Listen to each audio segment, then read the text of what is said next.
Welcome to the Candy Chronicles. Today we're going to talk about people who tell you over and over and over and over again about themselves and who they are and what they believe and how they behave. Um, it's easy to fall victim to these people who tell you continually how they behave, and then sneakily they go behind the scenes and actually behave a different way. So it is true that it's important to pay attention to the way people behave, pay attention to their actions, and not only their words. However, I want to put a caveat in here because some people take that to an extreme. What they do is they do wonderful things for you. They give you a place to live, they pay your rent, they give you gifts, they are always there for you, they bestow upon you their time, and then they say really mean, cruel, hateful, vindictive, and vengeful things to you, and it's hurtful, and we feel hurt when they say those things, and then we say, I don't want to be with this person because you're saying mean things to me, and that person will say, well, pay attention to my behavior. Don't pay attention to the words I say. Well, words are behavior. If you're constantly demeaning somebody and criticizing them and humiliating them and behaving with your words in a manner that disrespects them, then that is behavior. But what I want to talk about today is, for example, I had a job. And everybody knew that the boss was very safety oriented. So this one particular person would always say, oh, I'm really anal about safety, and I'm really a stickler about safety, and would just, in the first 4 weeks there, kept telling me over and over and over and over and over how important safety was to him.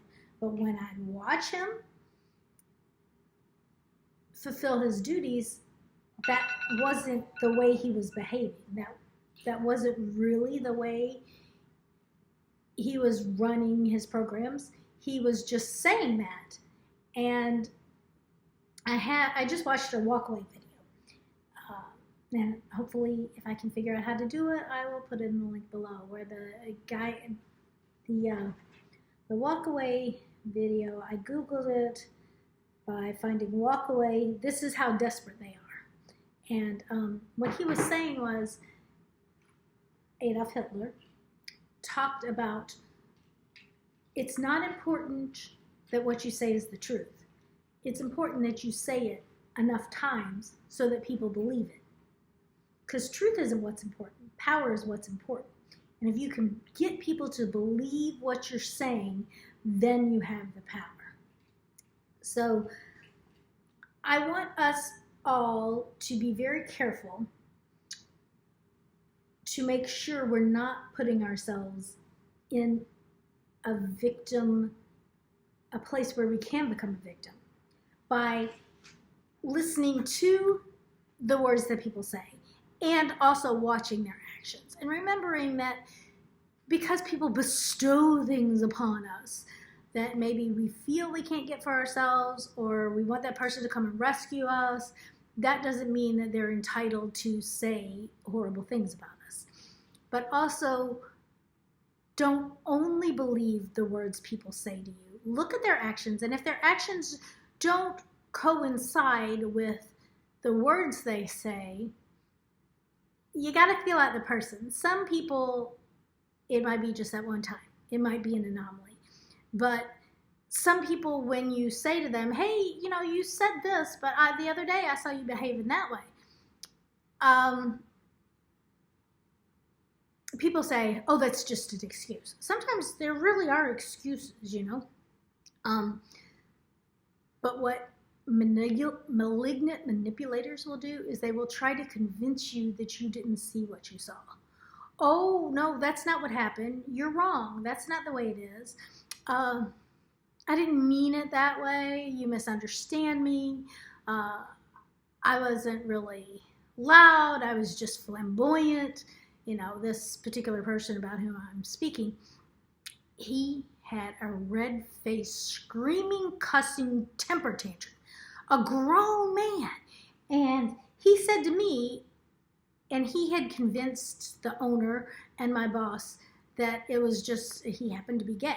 And he was flamboyant and he was a loud person. But I'm capable of distinguishing between a person who's being loud and being flamboyant and a person who is having a rage episode where they're screaming and cussing. And it was very inappropriate that my boss told me that, because it was a card that this man could play because he was gay. He played the gay card. And he was loud. And so he convinced my boss, our boss, that I just misinterpreted his rage episode with him being gay. That was just ridiculous. So his words were, I am this type of person, I do this type of thing, I'm loud and flamboyant, and I'm gay, and so you have to accept my rage episodes, because if you don't, I'm going to say, well, you're just saying that because you don't like gay people. You know, that's not acceptable. I think that's demeaning to gay people. I've known many, many gay people who I've never seen have a rage episode. So the point of today's Candy Chronicles is, in order to ensure that we don't become a victim, we need to make sure that we listen to both words and behavior. Don't only look at their actions. Don't only listen to their words. Look to see if they are married to each other. And I'm going to continually say this. If you see a difference, assert that you observe inappropriate and unacceptable behavior. And when they come back at you with things like, oh, you misunderstood, just you don't have to internalize that. You can listen to that and take it for what it is. They're gaslighting you. They're trying to convince you that reality is not the way you really see reality. So I'd like for you to share with me in the comments below, has this ever happened to you? Have you ever put too much emphasis on somebody's words or too much emphasis on somebody's actions and found yourself a victim? And in that situation, were you able to go back and say to yourself, okay, I was wrong. I should not have looked at it that way. I should have paid more attention to what this person actually did. Let me know.